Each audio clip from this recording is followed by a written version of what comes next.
میں اس لیے زندگی پیش کر رہا ہوں کہ یہ ہمارے بزرگوں کی زندگی ہے، یہ ان کی طرز زندگی ہے. پوری زندگی حضرت نے کبھی کسی کا دل نہیں دکھایا. ضرور طبیعت میں حدت تھی، تیزی تھی، بول دیتے تھے کبھی، لیکن فوراً معافی مانگتے تھے. مولانا طارق جمیل صاحب کو حضرت جب پاکستان تشریف لے گئے تھے تو یہ تو طالب علم تھے مولانا طارق صاحب تو، اور حضرت کی خدمت کرتے تھے، پاؤں دباتے تھے، حضرت کو وضو کراتے تھے، طالب علم تھے وہاں. اس کے بعد جب حضرت کی ملاقات حج میں ہوئی تو حضرت نے مولانا طارق صاحب کو دانت دیا، حضرت 5 سال پہلے، اور فرمایا طارق تم بیان کرتے ہو اور بیان کی وجہ سے تم میں غرور آ چکا ہے، اپنی اصلاح کی ضرورت ہے. یہ کہہ کر بہت سخت داتا، بہت سخت داتا. پھر 2-3 سال گزر گئے. ابھی 2 سال پہلے پھر مولانا ملنے گئے مولانا طارق صاحب. تو شیخ نے فرمایا طارق میں تمہیں تلاش کر رہا تھا کہ تم کب آؤ گے، اس لیے کہ میں نے 2-3 سال پہلے تمہیں داتا تھا، اب میری زندگی کا بھروسہ نہیں، میں تم سے معافی مانگنا چاہتا ہوں. تو سنو مولانا کا جملہ، مولانا طارق صاحب کا. حضرت آپ نہیں سناؤ گے تو کون کہے گا ہم کو، اس لیے کہ ہمارے سر پر بروں کی ضرورت ہے. اگر آپ ہماری تربیت نہیں کریں گے تو ہمارا غرور اور تکبر ہمیں پامال کر دے گا. تو حضرت نے فرمایا طارق تم میں صلاحیت ہے، طارق تم میں صلاحیت ہے.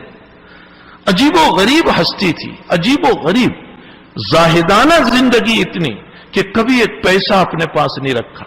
6 سال پہلے ایک صاحب نے 25,000 روپے حضرت کو دیے.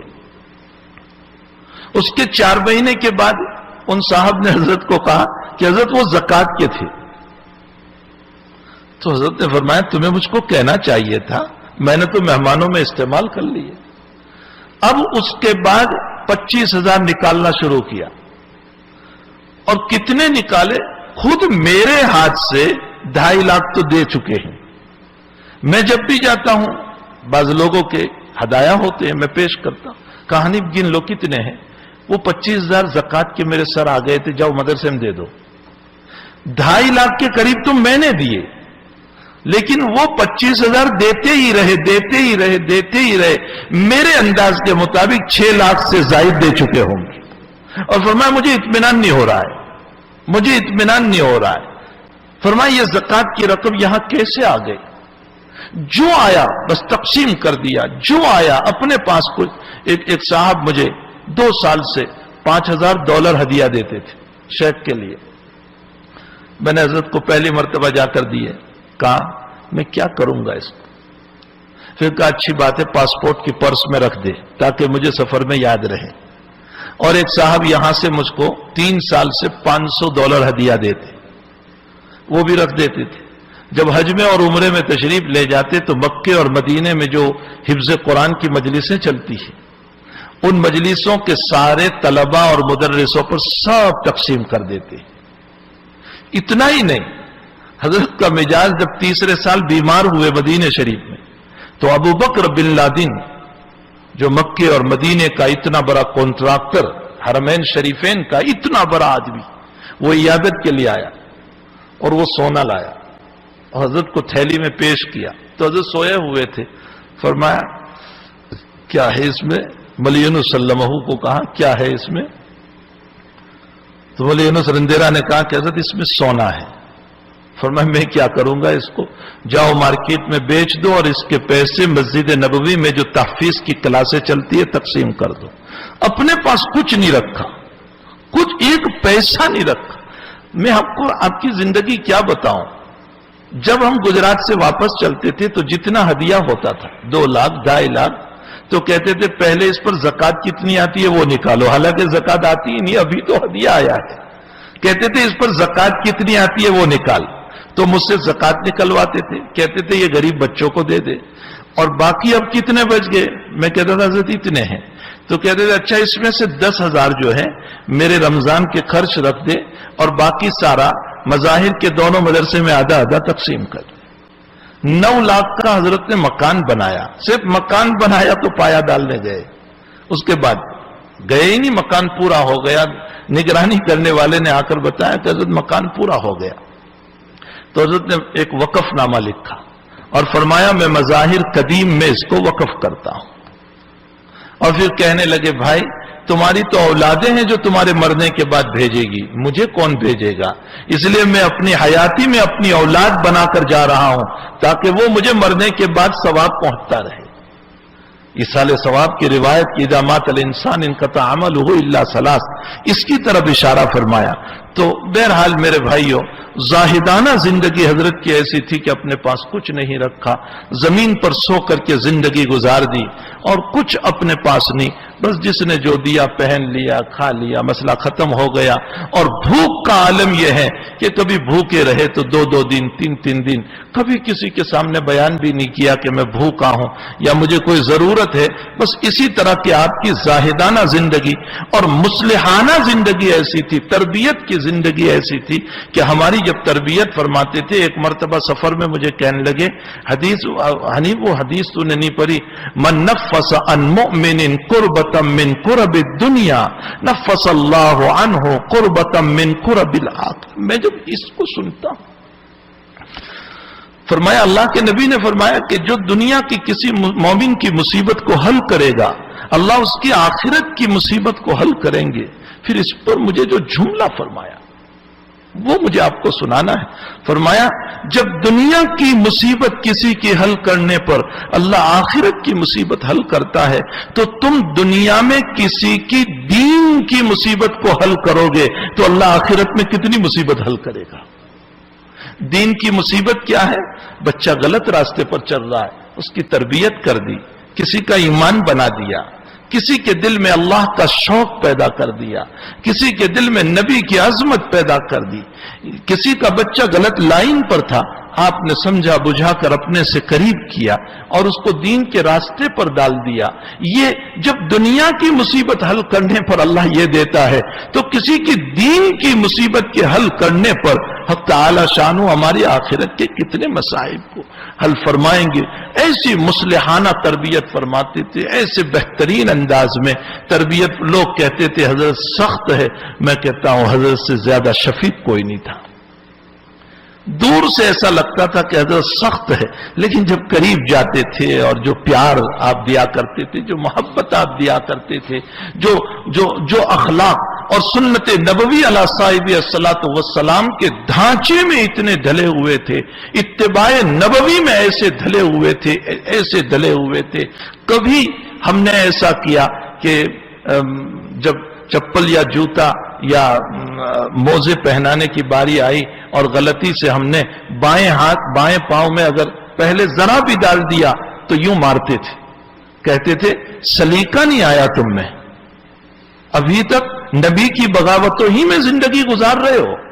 یہ جملہ کہتے ابھی تک نبی کی بغاوتوں ہی میں زندگی گزار رہے ہو، تمہیں نبی کا پیار کب ملے گا اگر نبی کے طریقوں پر نہیں چلو گے. تو بہت ڈانٹتے تھے، سنت نبوی کا بڑا اہتمام کروایا کرتے تھے، بہت زیادہ. ساری زندگی سنت نبوی کے خلاف کبھی نہیں سوئے. ہم نے دیکھا ہی نہیں کہ سنت نبوی کے خلاف کبھی سوئے ہو. مکہ شریف میں ٹیک لگا کر یوں بیٹھے ہوئے تھے، کسی نے چاکلیٹ دی، بڑے بڑے مالدار لوگ بیٹھے ہوئے تھے، یوں بیٹھ گئے سیدھے اور سیدھے بیٹھ کر چاکلیٹ کھائی. اب وہ مالدار لوگ ٹیک لگا کر بیٹھے ہوئے تھے اور کھا رہے تھے آئس کریم. حضرت پہلے سیدھے بیٹھ گئے، منہ میں چاکلیٹ رکھے اور اس کے بعد سب کو کہا سیدھے بیٹھ کر کھاؤ، میرے آقا نے پوری زندگی ٹیک لگا کر کبھی نہیں کھایا. وہاں تو کوئی پڑی ہی نہیں تھی کہ یہ مالدار ہے، اس کی دولت اور اس کا ہدیہ بن ہو جائے گا، یہ مجھے کچھ دے گا نہیں، کوئی سوال ہی پیدا نہیں ہو. فرمایا سیدھے بیٹھ کر کھاؤ. ہمارا حال یہ یوں ٹیک لگا کر کے ہم کھاتے ہیں، آئس کریم ہو یا فروٹ ہو یا کیا ہو. فرمایا اللہ کے نبی نے ما اکل رسول اللہ صلی اللہ علیہ وسلم طعاما متقیا قط، اللہ کے نبی نے کبھی بھی ٹیک لگا کر کھانا نہیں کھایا، سیدھے بیٹھ کر کھاؤ. سنت نبوی کا بڑا اہتمام کروایا کرتے تھے، بہت زیادہ اہتمام. ایک مرتبہ سفر میں ہم لے کر چل رہے تھے، رات کی تھکاوٹ تھی، تہجد میں نہیں اٹھ پائے. فجر کی نماز کے بعد پورا مجمع ایسے بیٹھا ہوا تھا اور ہم جو 2-4 شاگرد خدام تھے ساتھ میں تھے. حضرت نے دانتنا شروع کیا. فرمایا کمینوں مردودوں تم نے فجر تہجد نہیں پڑھی. کہنے لگے شیخوخت بگاڑتے ہو، شیخوخت بگاڑتے ہو. فرمایا اللہ کے وہاں نام نہیں چلتا، کام چلتا ہے. بڑے بننے سے کچھ نہیں ہوگا. فرمایا کام کرو اس کا. دنیا میں تمہارے باپ کو بھی کام پسند ہے تو اللہ کو بھی کام پسند ہے. اور پھر فرمایا بہت دل کی بات حضرت نے فرمائی. فرمایا ڈاکٹروں کے پاس روزانہ آتے جاتے رہو، کوئی شفا تھوڑے ہی ہوگی. صرف آنے جانے سے کیا ہوگا؟ ارے تمہارا زکام بھی اچھا نہیں ہوگا جب تک کہ ڈاکٹر سے مرض بیان کر کے دوا نہ لو. فرمایا اللہ والوں کے پاس، پیر کے پاس روزانہ ساتھ میں رہنے سے اور میری سائیکل گھسیٹنے سے کچھ نہیں ہوگا جب تک کہ اپنی اصلاح کی فکر نہ کرو. سخت طریق پر ہماری پکڑ کی. جب میں چھوڑنے گیا پھر سہارنپور تو کہنے لگے حضرت حنیف بہت داد دیا. میں نے کہا حضرت آپ کی صلواتیں ہمارے لیے سوغات ہے، آپ کا داکنا ہمارے لیے تو سوغات ہے. ہماری تربیت کون کرے گا؟ ہمیں کون بنائے گا؟ یہ غرور تکبر سے کون نکالے گا؟ ہمیں تواضع کی زندگی میں کون لے جائے گا اگر ہمارے بڑے ہمیں اس طرح پر نہ داتے؟ بہرحال مصلحانہ زندگی حضرت کی ایسی تھی کہ اس طرح تربیت فرماتے تھے. اس طرح پر ایک مرتبہ حضرت مفتی احمد صاحب خلوت میں ملنے کے لیے آئے تو میں نے کہا حضرت مفتی صاحب تشریف لائے اور کچھ بات کرنا چاہتے. کہا اچھی بات ہے، بلا لے. بلا لیا. پھر کہنے لگے احمد سنو. پھر کچھ باتیں ہوئی. اس میں حضرت نے خاص طور پر جملہ فرمایا احمد تربیت اولاد پر نگاہ رکھو، تربیت اولاد پر نگاہ رکھو. اور پھر فرمایا علماء کا حال یہ ہے کہ اپنی اولادوں کی فکر نہیں کرتے. تربیت اولاد پر نگاہ رکھو. اس طرح کے کئی اس انداز سے حضرت تربیت فرماتے تھے کہ دل کو کبھی چوٹ بھی نہیں لگتی تھی. محبت اور پیار کے اندر بہت اچھے انداز میں تربیت فرمایا کرتے تھے. تو حضرت کی مصلحانہ زندگی، فقیرانہ زندگی، زاہدانہ زندگی، محدثانہ زندگی، فقیحانہ زندگی، یہ کتنے پہلو ہے. یہ تو میں نے صرف نمونے پیش کیے ہیں، ورنہ حضرت کی زندگی ایک عظیم الشان زندگی تھی، ایک پاکیزہ زندگی تھی. اس سے بڑھ کر میں آپ کو کیا بتاؤں کہ بلوغ سے لے کر آج وفات تک اجنبی عورت کا منہ، اجنبی عورت تو درکنار، 10 سال سے بڑی بچی کا منہ بھی نہیں دیکھا. بلوغ سے لے کر آج تک 6 سال کی بچی کو بھی جب لے جاتے تھے تو حضرت کہتے تھے ان کو ہٹا لو، ان کو سامنے سے ہٹاؤ، میرے سامنے ایسے بچیاں نہ لایا کرو. حالانکہ 6 سال کی بچی میں کیا پردہ ہوتا. کچھ عورتیں بیعت ہونے آئی تو میں نے کہا حضرت کچھ عورتیں بیعت ہونے آئی تو کہا دیوار کے پیچھے بھی تھا. میں نے کہا حضرت پردے میں ہے تو کہا پردے میں ہے، میں نہیں دیکھتا، وہ تو مجھے دیکھ رہی ہے. فرمایا میرے نزدیک دونوں طرف سے ممنوع ہے، پردے میں بھی تھا. اور پھر اس کے بعد حضرت نے بیعت کے کلمات بلوا لیے. اور حضرت جب بھی تلقین فرماتے تھے، میں آپ کو بھی کہتا ہوں وہ باتیں، حضرت جب بھی تلقین فرماتے تھے کہ کیا عمل کرو گے تو حضرت فرماتے تھے رب اغفر ورحم وانت خیر الراحمین. فرمایا یہ دعا بھی ہے اور استغفار بھی ہے، کثرت سے پڑھو، رحم بھی ملے گی، توبہ بھی ملے گی. رب اغفر ورحم وانت خیر الراحمین.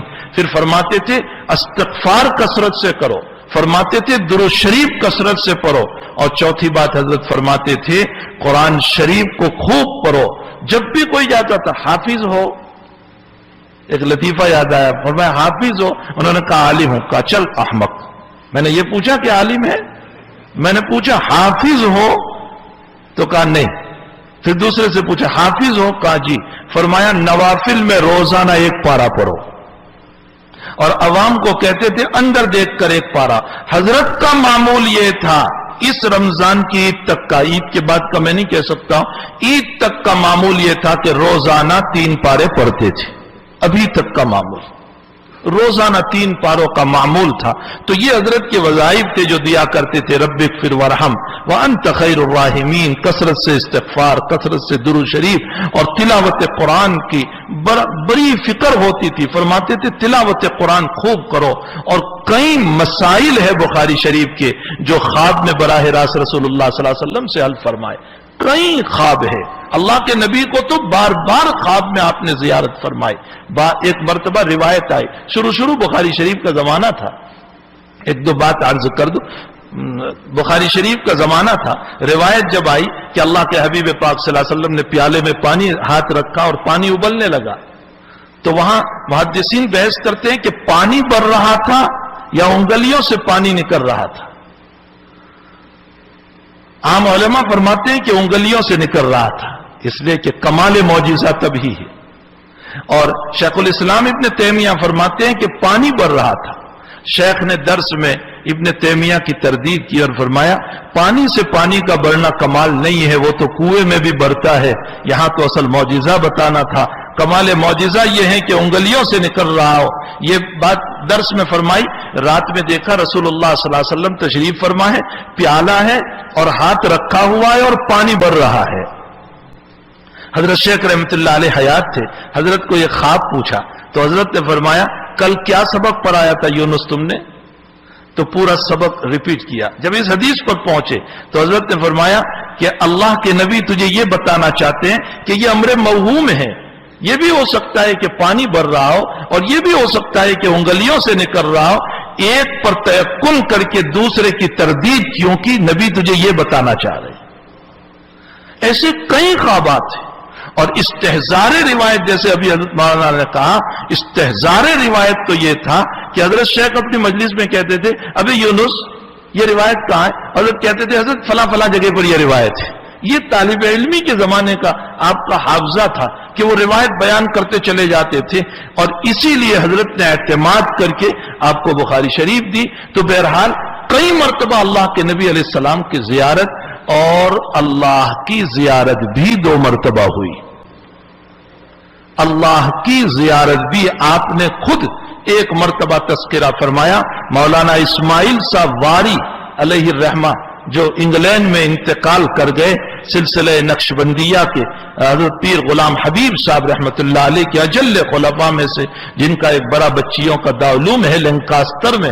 حضرت مولانا اسماعیل صاحب کے سامنے شیخ نے خود کہا تھا کہ کچھ رب کریم کی زیارت اس حادث کو بھی ہوئی. تو میرے بھائیو، آخر اس سے قرب ہوگا تبھی تو زیارت کا مسئلہ ہوا، اس سے نبی سے تعلق ہوگا تبھی تو زیارت کا مسئلہ ہوا. اور اتنی زیارتیں کہ ہماری عقلیں حیران ہیں. میرے بھائیو، ایسی شخصیت دنیا سے روانہ ہو گئی، ایسی شخصیت دنیا سے روانہ ہو گئی. 50 سال بخاری شریف پر آئی. حضرت شیخ نے اس وقت خط لکھا تھا کہ میرے تدریس کے 46 سال ہوئے اور اس میں میری بخاری کے 41 سال ہوئے. شیخ نے اس میں لکھا اور جب تم 46 سال پڑھاؤ گے تو مجھ سے آگے ہوں گے اور اللہ تمہارے علم میں برکت دے. یقیناً حضرت شیخ زکریا نے 41 سال بخاری شریف پڑھائی اور شیخ یونس صاحب نے 50 سال بخاری شریف پڑھائی اور تدریس کے کل 55 سال کے قریب ہوئے. یعنی 55 سال آپ نے پڑھایا. پہلے 4 سال اور کتابیں اور 1388 سے لے کر آج 1437 تک مسلسل بخاری شریف کا درس دیتے چلے آئے. ایسی مقدس ہستی دنیا سے روانہ ہو گئی. اللہ تعالیٰ نے عجیب و غریب زندگی عطا فرمائی تھی. نکاح بھی نہیں کیا، بغیر نکاح کے زندگی گزار دی. علم حدیث سے حدیث فرماتے تھے میں نے کتابوں سے شادی کر لی ہے. میں نے بس ایک ہی جملہ تھا، میں نے کتابوں سے، اور اسی میں زندگی آپ نے گزار دی. اور اسی کے ساتھ ہمارے مولانا اسماعیل صاحب بدات رحمت اللہ علیہ، وہ بھی حضرت شیخ کے خلیفہ میں سے تھے. بڑے زاہد، بڑے نیک، بڑے متقی، ہر وقت قرآن پڑھنے والے، تلاوت کرنے والے. مدینہ المنورہ میں پوری زندگی گزار دی اور وہیں پر نبی علیہ السلام کے دیار میں کل ہی وہ اللہ کے پیارے ہو گئے. ہر وقت تلاوت قرآن. اور دونوں حضرت شیخ کے خلیفہ تھے، دونوں ہی چہیتے تھے، دونوں ہی پیارے تھے. اور میں ایسے موقع پر میرے رفیق، میرے دوست جو مجھے تعزیت کے لیے فون کر رہے ہیں، میں ان کو کہہ رہا ہوں کہ اس وقت تو پوری امت تعزیت کی مستحق ہے، سبھی کو تعزیت کی ضرورت ہے۔ ان شخصیتوں کی بنیاد پر ہمارے مولانا یونس سلمہ، میں کبھی بھی ان کو بھول نہیں سکتا۔ میرے حضرت کی بہت خدمت کی انہوں نے، بہت خدمت کی حضر و سفر کے اندر، مدینے اور مکے کے اندر ایسی خدمت کی ہے، ایسی بے لوث خدمت کی ہے، اپنی دولت لٹا دی، اپنے جان مال کو لٹا دیا، اور ویل چیئر لے کر ابھی تیسرے سال کا حال یہ کہ عرفات سے چلی بس اور رات 2:30 بجے تک صرف آدھا کلومیٹر چل کر بس رک گئی، اور رات 2:30 بجے عرفات سے لے کر مزدلفہ تک 10-12 کلومیٹر ویل چیئر کو گھسٹتے ہوئے تشریف لائے۔ کوئی معمولی بات نہیں ہے۔ وہاں کے حالات جو سامنے ہیں، راستے میں لوگ سوئے ہوئے ہیں اور ویل چیئر کا گھسیٹنا، اور پھر انہی حالات کے اندر حضرت کو عمرہ کرانا اور طواف کرانا اور سعی کرانا اور جمرات پہ لے جانا، بہت عجیب و غریب اس اللہ کے بندے نے خدمت کی ہے۔ اللہ ان کو بھی جزائے خیر عطا فرمائے، اور حضرت کے جتنے مجازین ہیں، جتنے خلفاء ہیں، جتنے شاگردان ہیں، جتنے مریدین ہیں، بہت زیادہ، ایک بہت بڑا حلقہ ہے حضرت کا، بہت بڑا حلقہ ہے، جن کو حضرت روتا ہوا چھوڑ کر اس دنیا سے تشریف لے گئے۔ حضرت عبد الرحیم صاحب ہمارے مطالعہ علیہ الرحمہ، جو ہمارے حضرت مولانا محمد یوسف صاحب دامت برکاتہم العالیہ کے بڑے بھائی، چپاتا میں جب دارالعلوم قائم کیا تھا تو بڑی مزے کی بات، حضرت عبد الرحیم صاحب کو انتہائی مجھ سے قلبی تعلق تھا، تو میں سہارنپور تھا، تو مجھے کہا کہ شیخ سے کہو کہ تمہیں چپاتا آنا ہے۔ تو میں نے شیخ سے کہا، شیخ کہنے لگے کہ تو دعوت دے رہا ہے، اصل تو ان کو دعوت دینا چاہیے۔ تو میں نے باہر نکل کر حضرت عبد الرحیم صاحب کو فون کیا، تو کہا میرا بیٹا عبد الرشید تو دعوت دے گیا ہے۔ تو میں نے کہا حضرت مولوی عبد الرشید دعوت دے گئے؟ کہنے لگے بیٹا بیٹا ہوتا ہے، باپ کی موجودگی میں بیٹے کا اعتبار نہیں ہوتا ہے۔ پھر مجھے کہنے لگے کہ جب باپ موجود ہے تو بیٹا میراث سے محروم ہوتا ہے۔ تو میں نے پھر حضرت عبد الرحیم صاحب کو فون کیا، تو کہا کہ وہ دونوں ساتھی تھے، ایک پیر کے دونوں مجاز تھے۔ مجھے کہنے لگے کہ مجھے گجراتی میں کہا کہ کہہ دے کہ تم کو چپاتا نہیں آنا ہے، مجھے کوئی ضرورت نہیں۔ میں نے کہا حضرت آپ کہہ سکتے ہیں، میں تھوڑی کہہ سکتا ہوں، میرے تو استاد ہے، پیر ہے، شیخ ہے۔ میں نے کہا آپ دعوت دے دیجئے 2 کلمات۔ پھر کہا اچھا فون دے۔ تو حضرت عبد الرحیم صاحب نے کہا کہ آپ کو چپاتا آنا ہے، تو کہا اب ہوئی دعوت۔ اس کے بعد تو دونوں بزرگ فون پر بہت زیادہ مذاق کرتے رہے، اور بہت زیادہ 15-20 منٹ تک گفتگو کرتے رہے، حضرت شیخ کی یادیں کرتے رہے، اور بہت ساری باتیں۔ بہرحال اولئک آبائی فجئنی بمثلہم، یہ ہمارے بڑے تھے جو دنیا سے رخصت ہوتے جا رہے ہیں۔ فتنوں کے دروازے کھلتے چلے جا رہے ہیں، ان بزرگوں کی دعاؤں سے فتنوں سے ہم بچتے ہیں۔ میرے بھائیوں، جو اللہ والے اس وقت زمین پر موجود ہیں ان کی قدر کرو، ان کی قدر کرو، ان کے نقش قدم پر چلو، ان کے طریقوں پر چلو، وہ جو بتائیں اس کے مطابق زندگی گزارو۔ ان کی زندگیوں میں اللہ کا نبی ہوتا ہے، اللہ کی باتیں ہوا کرتی ہے۔ اللہ جل شانہ ہم تمام کو اپنے بزرگوں کی قدر کرنے کی توفیق عطا فرمائے، اور حضرت کی، حضرت مولانا اسماعیل صاحب کی، اور ابھی ایک تذکرہ ہوا حاجی سکندر صاحب، بہت عجیب و غریب شخصیت تھی، تامل ناڈو میں کل ان کا بھی انتقال ہو گیا۔ قوم کے ہمدرد، قوم کے خیر خواہ۔ پاکستان میں کئی علماء کا انتقال ہوا ہے۔ اللہ سبھی کی قبروں کو نور سے منور فرمائے، سب کے درجات کو بلند فرمائے۔ میں نے بطور نمونہ کے 2-4 باتیں کہی ہے، ورنہ شیخ کی زندگی ایک بہت بڑی ہے جس سے ہمیں بہت کچھ رہنمائی ملتی ہے۔ حق تعالی جل شانہ ہمیں اپنے اکابر کی زندگی پر عمل کرتے ہوئے حضور پاک صلی اللہ علیہ وسلم کی سنتوں پر پہنچنے کی توفیق عطا فرمائے۔ دوبارہ میری علماء سے گزارش ہے، آپس کے اختلاف سے بچو، محبت سے رہو، پیار سے رہو، ایک دوسرے کی تنقیص نہ کرو، ایک دوسرے کی بدنامی کا کوئی لفظ ہم استعمال نہ کریں جس کی وجہ سے ہمارے ہی ہم جنس، ہمارے ہی علماء کا دل دکھ جائے اور ان کے دلوں کو ٹھیس پہنچے۔ اختلاف ہوتا ہے، آپس میں خود مل لو، آپس میں مل کر مسئلے کو حل کرو، کبھی تکبرانہ کلمے نہ بولو، برائیوں کی باتیں نہ کرو، بہت شان ہم اپنی نہ بتائیں۔ میرے بھائیوں، ہماری کیا شان ہو سکتی ہے؟ کل کو قبر میں جانا ہے، اللہ کے سامنے ہم سب کو حاضر ہونا ہے. تکبرانہ کلمات سے باز آئے, ہمارے بزرگوں کے نقش قدم پر چلے. اللہ ہم سب کو عمل کی توفیق عطا فرمائے. وصلی اللہ علی النبی الکریم. درود شریف پڑھ لیں. اللہ صلی وسلم دائما ابدا علی حبیبک خیر الخلق کلہم. الحمد للہ رب العالمین والعاقبۃ للمتقین والصلاۃ والسلام علی سید الانبیاء والمرسلین وعلی آلہ وصحبہ اجمعین. اللهم اغفر لحينا وميتنا وشاهدنا وغائبنا وصغيرنا وكبيرنا وذكرنا وانثانا. اللهم